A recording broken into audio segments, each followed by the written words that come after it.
Gênesis 38 será o objeto do nosso estudo. Vamos orar para iniciarmos a aula. Santo e excelso Deus, nós louvamos por estarmos aqui, louvamos pela oportunidade de nos reunirmos submissos à Tua palavra, perante, ó Deus, a Tua revelação. Nós clamamos a Ti, nos ajude, nos conduz, ó Deus, nos ensine. Dependemos de Ti, do Teu Santo Espírito. Nós precisamos, ó Pai, da Tua palavra e do que tens a nos mostrar, nos ensinar. Nós precisamos, então, do Teu Santo Espírito. Nos, ó Deus, capacite, abra os nossos ouvidos e corações, os nossos olhos para enxergar a luz da Tua palavra, Jesus Cristo. Enxergar, Senhor, pela beleza da Tua Escritura, a nossa salvação. E para louvarmos, ó Deus, toda a instrução que nós temos aqui, principalmente nesse texto de hoje, sobre o quão distorcidas estão as relações familiares, mas nos convidando, ó Deus, por Jesus Cristo, a restaurar todos os âmbitos da nossa vida, inclusive familiar. Esteja conosco, nos abençoe nesta aula. Em nome santo de Jesus oramos. Amém. Hoje nós falaremos sobre a história de Judá e Tamar, mas as distorções que nós estamos citando desde o título, sobre o conceito de família e a prática familiar de Judá não é apenas dele. Começa desde a autoridade de seu pai, desde a distorção do seu próprio pai. Então, vamos ver os frutos que isso vai tornando cada vez mais vistosos e os frutos que eles colheram com tudo isso. Então, na última aula, apenas uma revisão de algumas coisas que nós colhemos de lição, de reflexão. Primeira frase importante que nós citamos: a tragédia de estar seguro com desconhecidos e em perigo entre irmãos. Então, lembremos, vimos que é difícil para José ir até aquelas redondezas de Siquém, encontrar alguém desconhecido lá e ter uma orientação adequada e nenhum tipo de agressão, apesar do histórico dos seus irmãos naquela região. E quando ele foi até os seus irmãos planejando matá-lo. Então, estar seguro perante um desconhecido e em perigo perante os irmãos é uma situação terrível e foi tida como tragédia semana passada. Os irmãos de José amaram tanto a si mesmos ao ponto de odiar Deus salvá-los, pois seus planos os humilhava. Então, é muito interessante ver que os irmãos de José preferiam manter o seu orgulho intacto do que a vida deles mesmos ou o caminho de Deus para a salvação deles. E para nós, trazendo isso, é absurdamente terrível. Nós não desejarmos nos prostrar ou nos ajoelharmos perante Deus, mesmo que isso venha a nos salvar. Não nos prostrarmos ou nos quebrarmos perante o próximo, mesmo que isso venha a nos salvar. Então, que não seja a nossa postura, essa postura destes irmãos. Vimos ainda, próxima frase: os filhos de Israel, povo de Deus, entregam ao Pai as vestes reais de seu Filho amado, ensanguentadas, na esperança de ficarem livres de seu pecado. Então, jogando o sangue de ovelha, de cordeiro, de bode, nas vestes, naquelas vestes coloridas, naquelas vestes longas, naquelas vestes de José, que representavam o apreço maior, a preferência dele perante os outros filhos. Entregaram para o seu pai, na esperança de contar uma história e não serem punidos por seus erros. É justamente a postura do cristão perante Deus. Não é pelo nosso sangue, não é pelas nossas vestes ou pela nossa realeza, mas nós entregamos as vestes reais de Cristo ensanguentadas no altar de Deus, sabendo que este sacrifício será aceito e nós ficaremos livres dos nossos pecados, dos erros que cometemos, para levar Deus a essa situação de enviar seu Filho, levar Cristo até a cruz, mantê-lo pregado lá, não por força dos homens, mas por força do seu próprio amor. E por fim, concluímos que, apesar dos erros, da maldade e do pecado, entre as maiores dores, agonias e em meio às mais densas trevas, as trevas mais densas, o poder de Deus prevalece, sua beleza e seu amor resplandecem, seu propósito permanece perfeito e tudo ocorrerá para a sua glória. Então, desde esses momentos iniciais da história até o final da história, veremos que a mesma linha está sendo usada. Deus não vai improvisando conforme os erros dos homens. Até os erros dos homens aqui caminham pelos caminhos que Deus definiu para a preservação do seu povo. Então, se houver alguma dúvida, é só abrir no Salmo 105, acompanhar lá que eles louvam a Deus. Leremos mais para frente. Louvam a Deus pelos caminhos desde a venda de José, sabendo que são caminhos que Deus utilizou, apesar de responsabilidade desses irmãos, apesar de responsabilidades de José por criar e fomentar a inveja, todos os erros desses, principalmente do pai, do próprio Israel, do próprio Jacó. Então, todo esse caminho turbulento sendo utilizado por Deus com um objetivo: demonstrar a sua glória, ao manter a promessa de um povo e uma terra, dentro do tempo do próprio Deus, dentro da visão do próprio Deus. Então, nós temos certeza que o propósito de Deus permanece firme. Dentro dessa história de José, existe um parênteses, que é Gênesis 38.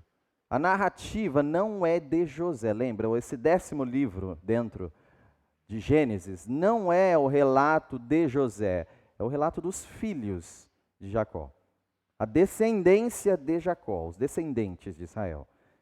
E dentro desse relato, nós vemos um grande foco em José por causa da sua proeminência. Mas não é só José, são os filhos de Jacó. E tanto isso que existe esse capítulo 38, que sai um pouco, José foi vendido. Vamos dar um pause nessa conversa sobre José, vamos falar sobre Judá. E depois voltaremos novamente para José. Isso vai nos trazer para a próxima aula, para o capítulo 39, vários pontos de contraposição, de José de um jeito, Judá de outro. E vamos ver isso. Só que os dois estão sendo construídos por Deus. Judá, em seus erros, está sendo construído. Gênesis 38, de 1 a 5. Vamos iniciar com Gênesis 38, de 1 a 5. Que diz: Por essa época, Judá deixou seus irmãos e passou a viver na casa de um homem de Adulão, chamado Hira. Ali, Judá encontrou a filha de um cananeu chamado Suá e casou-se com ela. Ele a possuiu, ela engravidou e deu à luz um filho, ao qual ele deu o nome de Er. Tornou a engravidar, teve um filho e deu-lhe o nome de Onã. Quando estava em Quezibe, ela teve ainda outro filho e chamou-o Selá. Lembremos do contexto antes de entendermos o peso já desse primeiro versículo que lemos. Temos uma casa com agora os 11 restantes, não mais os 12, e já não estamos contando a única filha, Diná. Estamos contando apenas os filhos homens, então eram 12, e um deles já não está mais lá. Para o pai está morto, inclusive. Então, nesta situação toda, havia já uma crise de autoridade, onde o próprio pai já não tem toda a autoridade necessária, desde o episódio de Diná, em que os filhos tomaram atitude perante o povo de Siquém e decidiram o que iam fazer. E o pai, depois que eles se vingaram daquele povo, já deixou clara a situação do segundo e terceiro filhos mais velhos, que são Simeão e Levi. Depois ainda vimos que Rubem se deitou com a concubina de seu pai. Então a situação dele também já está terrível. Os três mais velhos, os três que naturalmente assumiriam a liderança da casa, estão em maus lençóis, em liderança conturbada perante o seu pai. O próximo da lista, Judá. Judá.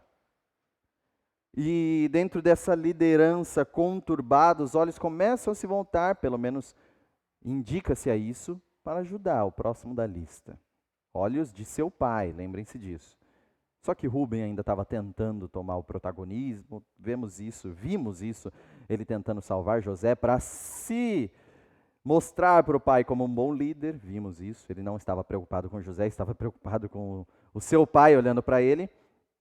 Mas além desse problema de autoridade que está tendo, e talvez os irmãos olhando, e os irmãos mais velhos olhando para Judá, e quem será o capitão daqui agora? Quem será o líder dentre os filhos? O pai já perdeu a liderança, os mais velhos já estão sob a sentença do pai. Será Judá? Então existe uma pressão sobre Judá, o que deu a dica para os irmãos venderem José. Existe uma pressão de alguma forma em Judá. E o pai, como está a situação? O clima familiar está dos piores. O pai se nega a atravessar o luto. Ele manterá o luto até o seu túmulo. Imagine esse pai dentro de casa. Imagine como ele anda com os demais filhos. Lembrem-se dos resquícios de idolatria dele. Como assim? Em que ele tem outros 11 filhos homens, ele tem a família e todos que estão à sua disposição, do qual é líder ainda. Ele tem as promessas de Deus em continuidade daquele povo. Será que morreram essas promessas com José? Ele idolatra o seu filho, a ponto de terminar a vida dele junto com o término da vida de seu filho. Isso não é, de forma alguma, um bom ambiente familiar. Os demais filhos, que já tinham inveja de José vivo, como estão agora com José morto e seu pai descendo a cova e morando na cova junto com ele. Então, o ambiente está perturbado quanto à paternidade. E aí, lembremos da promessa. Ainda há uma promessa. Ainda há uma descendência que crescerá e dentro dessa descendência haverá habitação nessa terra toda, concedido um povo, concedido uma terra, povo de Deus. E o Judá realmente valoriza isso? Vendo toda essa turbulência entre os irmãos, entre a liderança, entre o pai, entre o luto, mas há uma promessa. O que Judá faz com essa promessa? Por essa época, verso 1, Judá deixou seus irmãos. Ponto. Resolvido. Todo o problema de Judá, toda a turbulência desta casa está resolvida aos olhos de Judá. Gente, valeu, não está legal aqui, estou indo embora. Fugindo do problema. Então o grande líder que deveria nascer, brotar da crise, na verdade é o fujão. Na verdade, é aquele que abandona a casa. Vocês se virem, vocês se resolvam, eu estou fora. Mais do que isso, mais do que uma simples ausência ou fuga, nós estamos falando de um homem que se misturou com os cananeus. Tudo que essa família tem prezado até agora é: não se misturem com os cananeus. Não se misturem com esses povos de atitudes idólatras, esses povos de sexualidade conturbada, não se misturem com esses rituais, não se misturem com os cananeus. Isso era aflição para todos eles, desde Abraão e Sara, desde Isaac e Rebeca, desde agora de Jacó, o próprio Jacó, que casou com Lia e Raquel. O que ele faz? Não me importo, não quero esta casa. E dirige-se ao povo cananeu, o amigão Ira, cananeu, e uma esposa, filha de Suá, cujo nome nem é citado, essa será a minha esposa. Ares cada vez piores, que vão levá-lo aos próximos erros. E, com isso, claramente, talvez o mais pesado, o descaso com a promessa.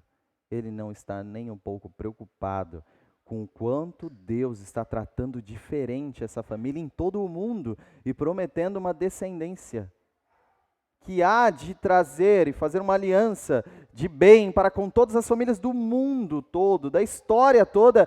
Ele simplesmente fala: eu não estou ligando para isso. Não suporto este local. Vira as costas e vai embora.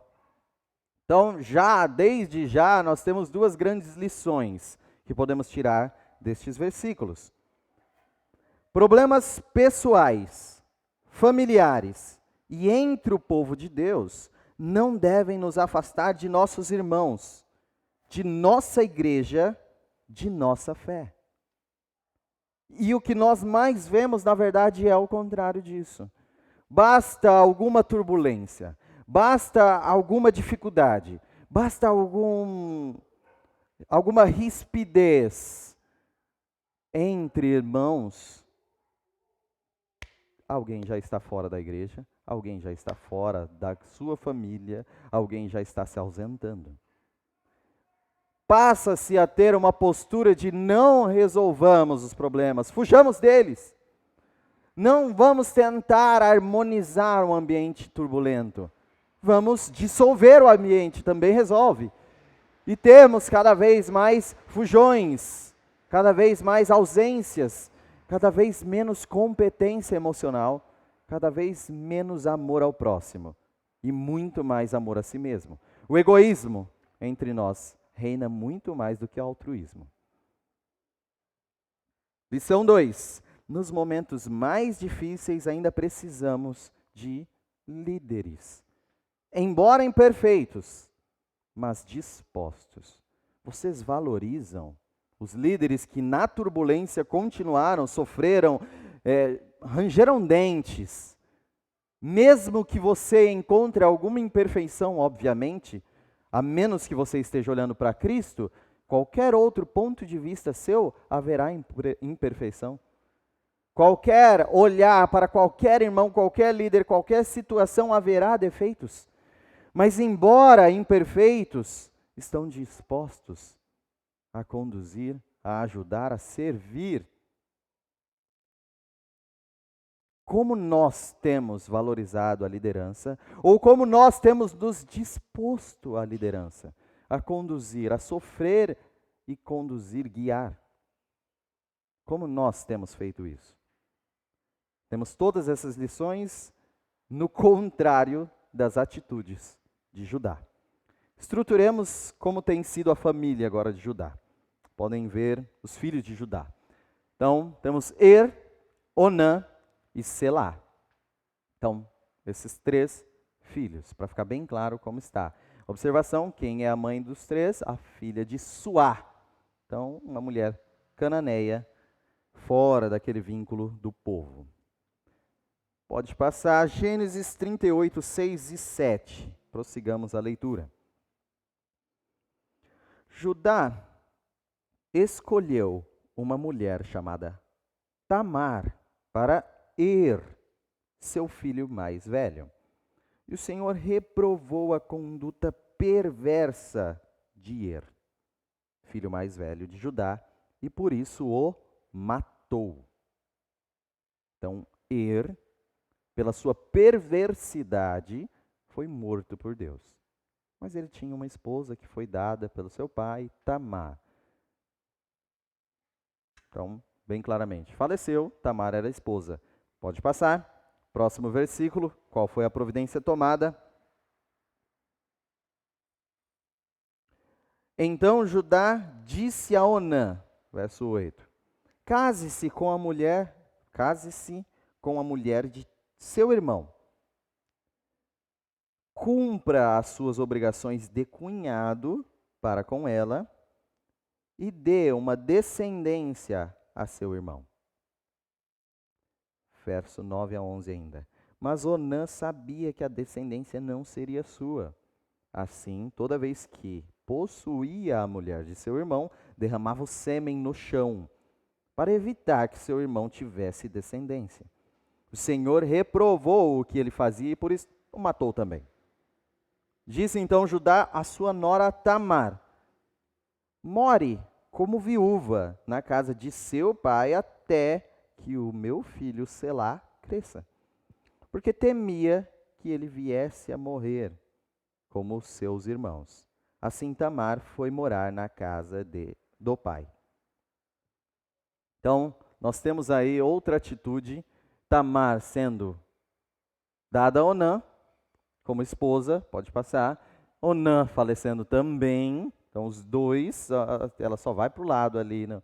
E agora Tamar seria para Selá, mas está esperando. Espera só ele crescer mais um pouco, ele ainda é muito jovem. Aguarde como viúva na casa de seu pai, depois será concedida a Selá. Observação, isso não é lei do povo nessa época. Isso é apenas uma tradição do Oriente Médio, apenas para quem não teve descendência, tá? Se teve descendência, aí já não é mais. Então, não teve filhos, vamos suscitar essa descendência. A gente pode ver isso mais adequadamente. Pode passar para o próximo? Algumas dessa estrutura aí, algumas coisas interessantes que aconteceram. Primeiro, a atribuição direta da morte a Deus. Primeira vez na Bíblia. Nas outras vezes, então, Deus não teve nenhuma parte. É óbvio que teve. E Deus está acima da morte. Então, a morte não faz nada ao contrário do que Deus ordena. Como tudo que existe é submisso a Deus. Seja na sua responsabilidade fazendo o bem, seja na sua responsabilidade fazendo o mal, todos estão abaixo de Deus. Todos. Mas, pela primeira vez, o texto fala que a perversidade de alguém é tão grande que o próprio Deus intervém. Não fala como, não fala se foi doença, não fala se foi um assassinato, não fala se ele caiu, bateu a cabeça, não fala como. O foco não é este, não é o modo visível ou natural que o pessoal viu ele morrendo. O foco é Deus o matou. Há uma atitude de Deus em resposta da perversidade. E que isso fique claro para nós. Deus responde à perversidade quando Ele deseja. E imediatamente quando Ele quer. E aqui, claramente, isso está sendo narrado. Casar-se com o cunhado, mais para frente, é bem mais conhecido na Bíblia. Deuteronômio 25. Deuteronômio 25, versos 5 e 6. Deixam clara essa estrutura. Ok. Deuteronômio 25, 5 e 6, que diz: se dois irmãos morarem juntos e um deles morrer sem deixar filhos, a sua viúva não se casará com alguém de fora da família. O irmão do marido se casará com ela e cumprirá com ela o dever de cunhado. Aí, ó, quem achou que cunhado não servia para nada? O primeiro filho que ela tiver, levará o nome do irmão falecido, para que o seu nome não seja apagado de Israel. Honra o irmão. O primogênito não é do mais novo, que tomou a mulher viúva do mais velho. O primogênito será do irmão falecido. É a oportunidade de honrar e manter o nome dessa família e não extingui-la de Israel. É uma forma de você servir ao seu irmão, ao nome do seu irmão, à família dele. Fantástico e lindo. O que o irmão fez? Eu vou jogar o sêmen na terra porque eu não quero honrar o meu irmão. Que família! Que família! Os pais matam, providenciam a morte, aí a próxima geração desonra os irmãos. Excelente família. Isso é tão costumeiro que aí começa a fazer muito mais sentido Mateus 22, né? Vocês já ouviram, com certeza, ouviram esses questionamentos sobre casamento nos céus que fizeram a Jesus. Mateus 22, de 23 a 30, que diz: naquele mesmo dia, os saduceus, que dizem que não há ressurreição, aproximaram-se dele com a seguinte questão, ou seja, eles estavam querendo, de alguma forma, zombar de Jesus pela lógica que há de vir ainda, lógica celeste.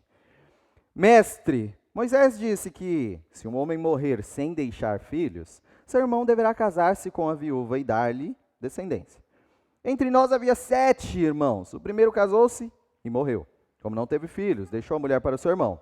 A mesma coisa aconteceu com o segundo, com o terceiro, até o 7º. Finalmente, depois de todos, morreu também a mulher. Morreu a mulher. Pois bem, na ressurreição, de qual dos 7 ela será esposa, visto que todos foram casados com ela? Eles já cutucaram assim, eu quero ver ele responder essa. Vai ser esposa de quem? No além, nessa ressurreição de vocês, ele teve todos os irmãos como esposa? Jesus respondeu: vocês estão enganados, porque não conhecem as Escrituras, nem o poder de Deus. Na ressurreição, as pessoas não se casam, nem são dadas em casamento, mas são como os anjos no céu. Tentativa falha de polêmica, mas interessante é que até os tempos de Jesus perdura a mesma tradição. A mesma tradição. Então, se um irmão morre sem descendência, a viúva é tomada pelo irmão próximo para manter. Isso é tão comum em Israel que, se analisarmos o livro de Ruth, entenderemos Boaz. Entenderemos o mais próximo que teve que renunciá-la para Boaz assumi-la como esposa. Então, para estruturar o nosso pensamento, para entendermos. Então, antes de haver lei, antes de haver essa lei, antes de haver isso, já existia o costume, e não é só dentro do povo de Israel, é do Oriente Médio, essa tradição, cada um com alguma variação, mas essa tradição, reconhecendo aí a honra dos irmãos. Mas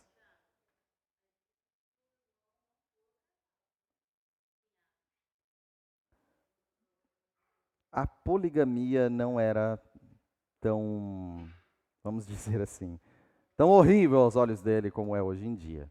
Então, procurariam o parente mais próximo, sem dúvida, e não é de se espantar se algum irmão já fosse casado e ainda tomasse como esposa. Mas não é a intenção, com certeza absoluta, não é a intenção da lei. A lei é simplesmente suscitar a descendência, pode passar para o próximo parente mais próximo para esse mesmo sentido, como foi com Boaz, por exemplo. Então, é possível, sim. E, para quem continuar lendo os textos, se alguém renunciar, vai ter que tirar os sapatos, todo mundo vai chamá-lo de descalço. Esse é o descalço, descalçado. É, no mínimo, interessante, porque é desonra você não tomar a sua atitude de cunhado. Mas, ao contrário do que se esperava então de Onã, ele trouxe desonra. O seu irmão não queria, de qualquer forma, suscitar uma descendência ao seu irmão. E ainda, para perturbar mais a história ainda, e aí temos a segunda morte atribuída diretamente a Deus. Deus matou também Onã. E aí, qual foi a atitude de Judá? Vamos ver. Os 2 irmãos, filhos de Judá, têm atitudes terríveis perante Deus, a ponto da Bíblia citar pelas primeira e segunda vezes que ele mesmo matou. O próprio Deus matou. O que o pai faz? A causa da morte deles. Ah, é a mulher, ó. Casou com um, morreu, casou com o outro, morreu. É essa mulher que traz a morte. Então, em vez do pai olhar os erros dos filhos, ele olha a superstição dele mesmo. É a mulher que deve ter alguma coisa com o coiso ruim e está trazendo isso para minha família. Então faz o seguinte, volta ali para a casa do seu pai, fica lá como viúva e depois, quando crescer, tiver em certa idade, tipo 300 anos, aí eu concedo o outro filho. Longe daqui, sai da minha casa. Como é terrível quando os pais não conseguem enxergar os erros dos filhos. Preferem inventar desculpas, inventar superficialidades, inventar teorias, mas não conseguem admitir o erro dos seus filhos. Como é difícil. E dizem que todos ao redor notam os problemas dos filhos, notam características terríveis dos filhos, notam tendências dos filhos, e os pais não. Geralmente os pais não, é um filho normal. Desde Judá, já vemos isso claramente. Então, como tudo que nós temos visto nas últimas, não é de hoje. Às vezes a gente coloca, olha como os tempos estão. Mais de 4.000, 5.000 anos atrás, já era assim. Pais, vejam os erros dos seus filhos também. Tentem entender a situação das suas famílias. E não tentem mostrar minha família perfeita de perfil de Instagram. Não é isso. A Bíblia nunca tentou colocar um filtro para mostrar heróis perfeitos a todo momento. De forma alguma. O único perfeito que a Bíblia foca é Jesus Cristo. E todos os demais podem ser mostrados em sua alma que carecem desse Cristo. Como você e sua família têm admitido essa situação? Como você, olhando para os seus filhos, olhando para os seus parentes, tem admitido, todos nós precisamos, sim, de Cristo e não somos perfeitos. Ao contrário do que tenta se mostrar em redes sociais. É o primeiro passo. Reflexões sobre isso. Nosso questionamento não deve ser o motivo de Deus ter matado Er e Onã. Nós não podemos ficar questionando, por que Deus matou esses dois? Mas qual é o propósito dele não ter nos matado ainda? Essa deve ser a nossa dúvida. Por que Deus matou Onã? Por que Deus matou Er? Como pode um Deus bom fazer isso? Não é esse o nosso questionamento, é como pode Deus não ter nos matado ainda? Pois eu conheço o meu erro, eu conheço o meu pecado, eu conheço minha perversidade, eu conheço minhas atitudes sexuais que são também ruins. Como pode Deus me manter vivo? Se este for o seu questionamento, e seu adequado questionamento, as suas posturas vão ser parecidas com isso. Agradeceu pela graça de estar vivo hoje?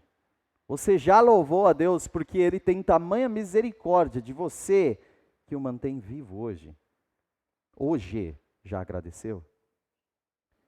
E ainda, já parou para refletir não só a graça e o agradecimento que isso demanda, mas também qual é o propósito divino de você estar vivo hoje? Porque Judá tinha um grande propósito. E dentro desse propósito incluía da tribo de Judá, o leão da tribo de Judá, Jesus Cristo. Então nós temos aí claramente o propósito da vida ser apenas a vontade de Deus, a graça de Deus, pois nós merecemos por natureza a morte. O salário das nossas atitudes não pode ser outro senão a morte. É graça nós estarmos aqui hoje. É misericórdia de Deus nós estarmos aqui hoje. Louvem e engrandeçam a Deus por essa graça. E pensem, qual é o propósito? Eu estou cumprindo com um propósito? Eu estou me direcionando ao propósito de Deus, entendê-lo e praticá-lo? Ou estou ignorando? A morte é o destino. Até não chegar à morte, a graça de Deus nos acompanha. Que ela nos acompanhe também depois da morte por nossa postura em vida. Por nossa postura em vida. Prosseguindo, Gênesis 38, 12 a 14.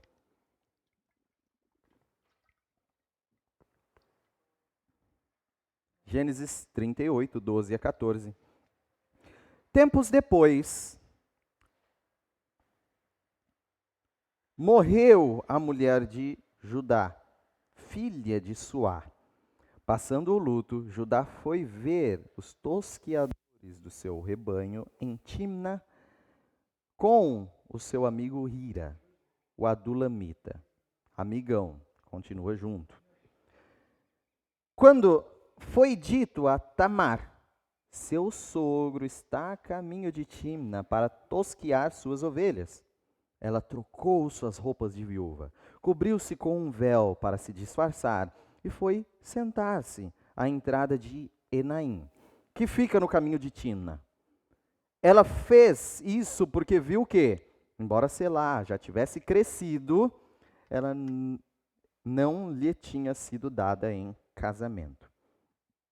Ou seja, o plano de Judá ficou claro, ficou evidente. Se ela ainda esperava confiar nele, agora, depois que o Selá já tinha crescido o suficiente e continuava não sendo dado como esposo a ela fez o seu próprio plano em resposta.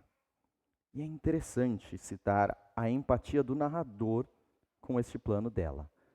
Envolve algo não muito adequado aos nossos olhos, mas o narrador está a todo momento tentando justificar esse plano dela. A gente vê desde já, desde que foi citado que, lembrem-se, a esposa dele já morreu. Lembre-se, a filha de Suá, esposa de Judá, morreu. Ele agora é um viúvo, ele não é casado. Tamar não está estragando nenhum casamento. Entendam isso. Então, vemos uma diferença de postura muito feia entre Judá e Tamar. Tamar, ainda em luto por causa de seus maridos e aguardando ser retirada do luto por Judá, e Judá recentemente perdeu sua esposa, já saindo do luto, indo tosquear as ovelhas e no meio do caminho fazendo coisas terríveis. A diferença do luto é muito grande. A diferença do respeito é grande. E nós temos essa diferença visível no texto. Prosseguindo, Gênesis 38, de 15 a 19. Quando a viu, Judá pensou que fosse uma prostituta, porque ela havia encoberto o rosto. Não sabendo que era sua nora, dirigiu-se a ela, à beira da estrada, e disse: venha cá, quero deitar-me com você. Ela lhe perguntou: o que você me dará para deitar-se comigo? Ele disse: eu lhe mandarei um cabritinho do meu rebanho. Ela perguntou: você me deixará alguma coisa como garantia até que o mande? Disse Judá: que garantia devo dar-lhe? Respondeu ela: o seu selo com o cordão e o cajado que você tem na mão. Ele os entregou e a possuiu. E Tamar engravidou dele. Ela se foi, tirou o véu e tornou a vestir as roupas de viúva. Bom, com esse foco, essa empatia do narrador, deixando claro a diferença da viuvez de cada um deles. Ele, viúvo, não, logicamente ela não destruiu nenhum casamento, mas não estamos defendendo, apesar da empatia do narrador, não estamos defendendo a atitude de Tamar, mas o plano dela está caminhando sobre o plano dele. Então, nós temos um foco visto nos olhos de Judá de: eu tenho um desejo, minha esposa se foi, eu tenho um desejo, uma demanda talvez, uma vontade deturpada, do qual ele mostra que não entende, não valoriza os conceitos de casamento e sexo. E essa deturpação causa o que está acontecendo aqui. O plano dela envolve garantia. Um diácono, por favor.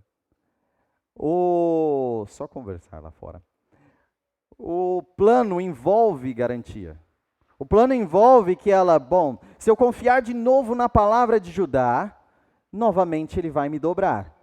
E como é um plano meu que isso seja, que isso aconteça, que tudo isso se resolva, então vamos pedir garantia. E a garantia aqui É a grande chave do plano dela.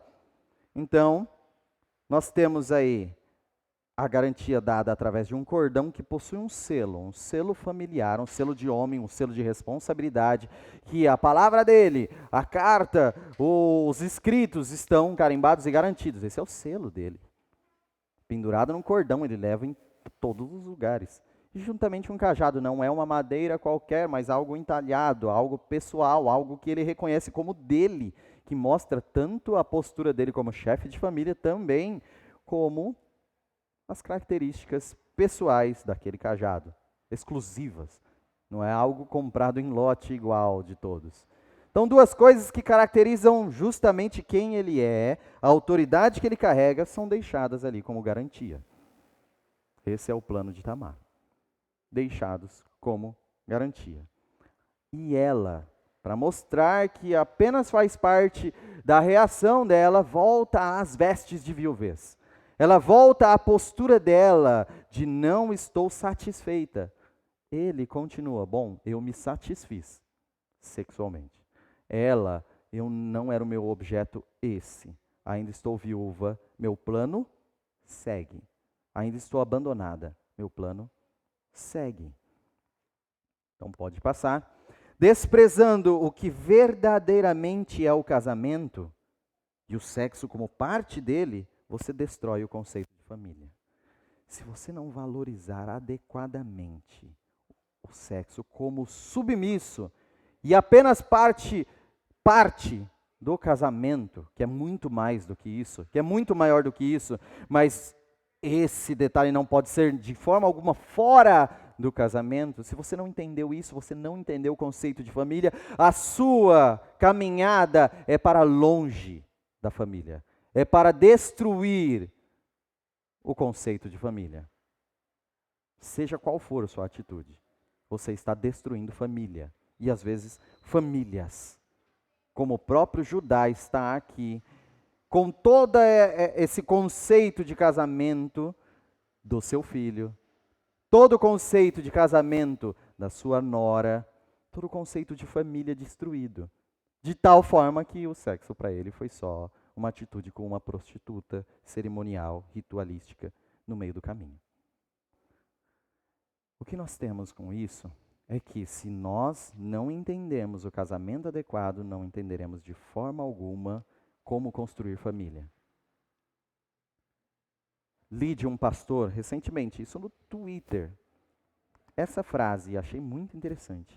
Se teu filho traiu a esposa e a deixou, e continua querendo viver igual um solteiro, é teu dever tratar tua nora como tua filha e acolhê-la.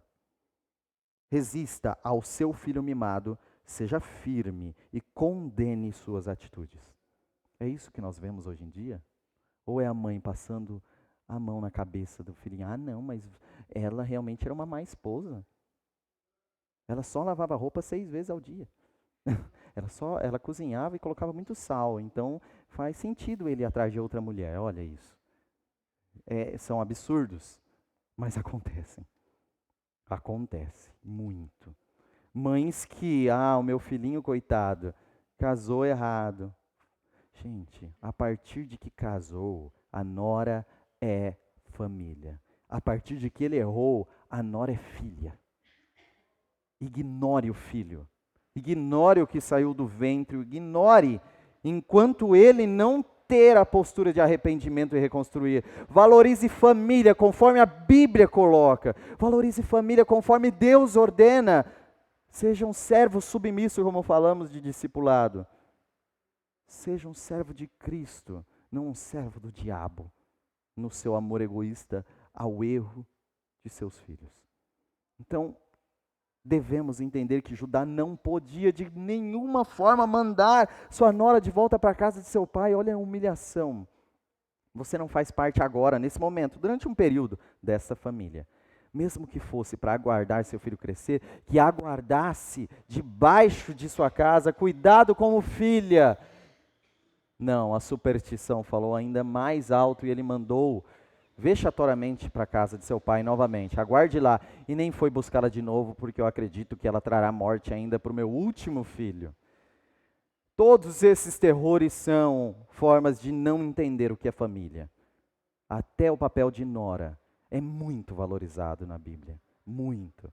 Entendam, o papel de cunhado nessa história é desrespeitado. O papel de sogro nessa história é desrespeitado. Como estão as famílias da Bíblia? Iguais às nossas. Todas carecem de Deus. Todas carecem de restauração em Cristo Jesus. Prossigamos. Gênesis 38, de 20 a 23. Judá mandou o cabritinho por meio de seu amigo Adulamita, a fim de reaver da mulher sua garantia. Mas ele não a encontrou. E perguntou aos homens do lugar: onde está a prostituta cultual que costuma ficar à beira do caminho de Enaim? Eles responderam: aqui não há nenhuma prostituta cultual. Assim ele voltou a Judá e disse: não a encontrei. Além disso, os homens do lugar disseram que lá não há nenhuma prostituta cultual. Disse Judá: fique ela com o que lhe dei. Não quero que nos tornemos objeto de zombaria. Afinal de contas, mandei a ela este cabritinho, mas você não a encontrou. Qual é a preocupação dele aqui? Manter a honra dele? Perante quem? Perante uma prostituta. Manter o crédito dele no bordel. Manter o nome dele entre o povo que se prostitui, o povo que está vendendo o seu corpo, o povo que destrói o sexo, o povo que não tem noção de família. Lá eu preciso ter moral. E a nora dele? Ele está preocupado com o crédito? Ele está preocupado com a honra da nora? Não. A honra dele perante a nora? Não importa. Estou preocupado e dedicado apenas com a minha honra perante uma prostituta. Essa distorção mostra muito. Aqui em níveis muito grandes. Família, não importa. A prostituta, opa, preciso me manter honrada. Mas em outros termos, quantos homens preferem ter honra fora de casa do que dentro de casa? Quantos homens se dedicam severamente fora de casa e relapsos dentro de casa? Quantos homens fazem isso? Como se o direcionamento aos outros fosse mais digno que o direcionamento aos seus. E isso é uma distorção bíblica muito grande, porque deve começar em casa. Deve começar com os seus que foram colocados sobre a sua responsabilidade. A sua honra, a sua dedicação deve iniciar no seu lar. Gênesis 38, 24, prosseguindo. Cerca de 3 meses mais tarde, disseram a Judá: sua nora Tamar prostituiu-se e na sua prostituição ficou grávida. Mentiram em alguma coisa? Nada. É verdade. Disse Judá: tragam-na para fora e queimem-na viva. Estamos com o grande condenador, o grande juiz, de moral intacta, com toda a sua vontade de mostrar a justiça, como ela é injusta, como essa mulher é carnal, como essa mulher é inferior. Nem é costume em Israel queimar ninguém vivo. Queimar sim, mas depois de morto. Primeiro apedreja e às vezes depois ainda queima. Não sobra nada. Às vezes sim, mas vivo, queimar vivo? Que audácia. Essa mulher fez algo muito baixo. Manchou o nome da minha família estruturada, minha família linda, minha família que não tem problemas. Vemos aí a atitude dele. Uma disposição gigante em primeiros, claro, se livrar dela, se livrar da morte que ali poderia voltar a assolar a sua família. Opa, vamos aproveitar e se livrar da morte, se livrar dessa mulher. Segunda, condenar. Vamos condenar essa mulher, vamos fazer justiça. Como que uma mulher que está aguardando casar com meu filho, foi mulher de 2 filhos meus, vai se prostituir e está grávida da sua prostituição? Isso é um absurdo. Queime-na. E o principal, sua disposição em ocultar os seus próprios erros. Isso é a coisa mais fácil para o fariseu. Falando em fariseu, pode passar. Temos essa postura mesmo. Acusador. Lembrem-se dessa postura, cristão. Postura de acusador. O coração mais disposto a condenar provavelmente esconde os erros mais terríveis. Você é assim? O coração mais disposto a condenar provavelmente esconde os erros mais terríveis. Isso é o fariseu, citado no discipulado, citado novamente aqui. Meio anacrônico falar de fariseu nesse momento, mas estamos falando apenas desse tipo de religioso, desse tipo de falso moralista, que prefere condenar todos que aparecem à frente dele, porque faz parte do seu disfarce. Segunda frase ali do acusador: religiosos zangados vivem para esconder pecados, odeiam quem não consegue, como parte de seu disfarce santo. Então nós temos aí um disfarce a ser vestido, uma máscara a ser colocada, que é condenar, condenar, condenar. Isso faz parte de esconder bem os pecados. A nossa igreja não pode se tornar este antro desse tipo de pessoa. O quê? Todos aqui são, venham todos que quiserem, aqui nós somos excelentes em esconder nossos pecados. Por isso parecemos uma igreja santíssima, fantástica. Vem aqui e mostre o seu pecado, nós vamos te condenar, te humilhar. É isso? Porque existe, historicamente, esse tipo de religioso, o acusador. Mas o que Deus deseja para nós é o religioso piedoso. É o homem que não se firma nessa religião de acusar, mas na religião de tratar viúvas e órfãos, na religião da piedade, no amor. Aquele que foi perdoado, que tem consciência de suas falhas e realmente se arrependeu, será sempre constante promotor de arrependimento, restauração e perdão. A nossa disposição não é tirem-na para fora e queimem-na viva. É, eu vou lá dentro conversar a sós e buscar que a pessoa se arrependa. E buscar que ela tenha oportunidade de reconhecer. E buscar que ela tenha uma chance de clamar ao misericordioso Deus e alcançar misericórdia. Qual é a sua postura prática, não teórica? Não de olhar no Novo Testamento e tentar ser teoricamente da boca para fora assim, mas ao ver, ao se deparar com o pecado do irmão que você se depara, ou mesmo a sua postura de você confessa seus pecados também aos irmãos? Ou você continua a esconder, tentando que todo mundo mostre um padrão de acusador, com certeza.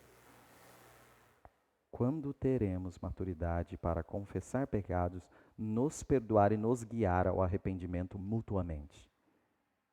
O desafio cada vez mais lançado. Maturidade para isso. Falamos disso na outra aula. Não é a disposição de colocar o irmão no altar e sacrificá-lo em vergonha e dor, em vexame e acusação.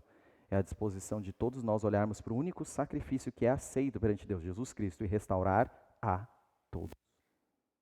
Continua sendo esse nosso objetivo.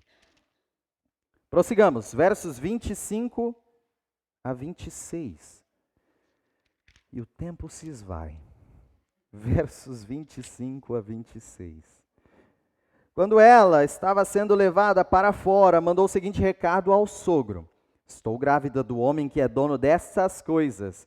E acrescentou: veja se o senhor reconhece a quem pertencem este selo, este cordão e este cajado. Judá os reconheceu e disse: ela é mais justa do que eu. Ou melhor traduzido ainda, ela é justa e eu não. Pois eu devia trazê-la Pois eu devia tê-la entregue a meu filho Selá. E não voltou a ter relações com ela. O plano dela funcionou. Foi tenso, foi difícil, perturbado o plano, mas funcionou. Ensinou piedade ao coração deste homem. E aí Judá finalmente reconheceu seus itens A partir disso reconheceu sua nora, família mesmo, e reconheceu o seu erro.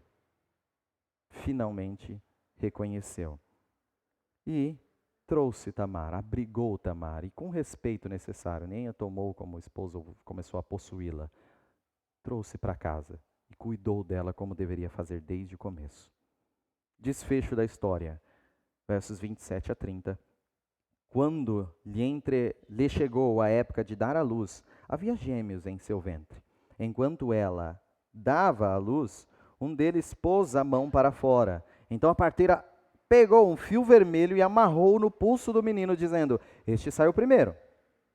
Mas quando ele recolheu a mão, seu irmão saiu, e ela disse: então você conseguiu uma brecha para sair. E deu-lhe o nome de Pérez. Depois saiu seu irmão que estava com o fio vermelho no pulso, e foi-lhe dado o nome de Zerá. O grande desfecho é, curiosamente, uma referência à disputa Esaú-Jacó. Disputa por primogenitura. Novamente é o tema aqui do contraste. As mulheres ficam sorrindo. Eu sabia que eu colocar gêmeo ali, as mulheres iam ficar sorrindo. Não tem jeito. Esaú e Jacó foi assim, eu lembro. Então, nós temos essa repetição pela luta da primogenitura. Nós temos o Edom. Lembra, o apelido Edom foi dado por causa do guisado vermelho. Significa vermelho, bem parecido com o vermelho do pó da terra que foi Adão. Tudo isso, bem vermelho na história. E esse vermelho, esse Edom, perdeu a primogenitura, apesar de aparentemente iniciar com a primogenitura, né? Já tirou a mão, amarrou um fio vermelho. E aí, o outro venceu a luta lá dentro e saiu primeiro, venceu a primogenitura, Pérez. Então, para encerrarmos com essa... A que não tinha descendência, apesar de 2 maridos falecidos, teve gêmeos no final da história. Então Deus olhou com carinho e amor e graça para com ela, que não tinha descendência, terminou a história com gêmeos de uma vez só, brigando no ventre. A festa da vitalidade. Vamos orar. Santíssimo Deus, nosso Pai, nós o louvamos por tudo que tem nos ensinado. Nos louvamos porque a Tua palavra, seja de tempos tão antigos, nos mostra realidades que nós vivemos hoje, problemas familiares que assombram as nossas vidas. Ó Deus, não nos deixe fugir da liderança, não nos deixe fugir do nosso lar conturbado, mas nos ensine a piedosamente não acusar, mas trazer, ó Deus, e fomentar, ó Pai, perdão. Sermos promotores de arrependimento. Ó Deus, proclamadores da Tua misericórdia e da Tua graça. Faz-nos agradecer a todo dia o dom da vida, pois todos nós e o mundo todo, de todos os pecadores, merece a morte, mas em Ti, ó Deus, a abundância de vida pela Tua graça e pelo Teu favor. E nos conduz ao propósito de estarmos vivos e aqui hoje, o amor a Ti e o amor ao próximo. Nos abençoe, ó Deus. Em nome de Jesus nós oramos. Amém. A aula está encerrada.